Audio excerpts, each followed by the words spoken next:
অসম চৰকাৰে কিবা এটা ডাঙৰ কাম এটা হাতত লৈছে মোক ক'ব লাগে কামটো কি লাইটটো জ্বলাই দিয়ক কামটো কি কামৰ কাৰণে আগবাঢ়ি আছে 2026 হ'ব কিবা ডাঙৰ কিবা এটা হ'বলৈ গৈ আছে ক্লু আছে 8 ছেপ্টেম্বৰ 2025 এই বছৰ 2025 8 ছেপ্টেম্বৰৰ পৰা আৰম্ভ হ'ব 26ত শেষ হ'ব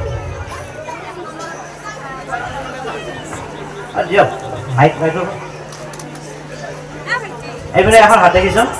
তো এই পিছপিনে হাতখন মাইক্ৰোফোন তাতে থাকিব লাগে এজন তাতে থাকিব লাগে আচলতে দিয়া এইপিনে হাত দাঙি আছে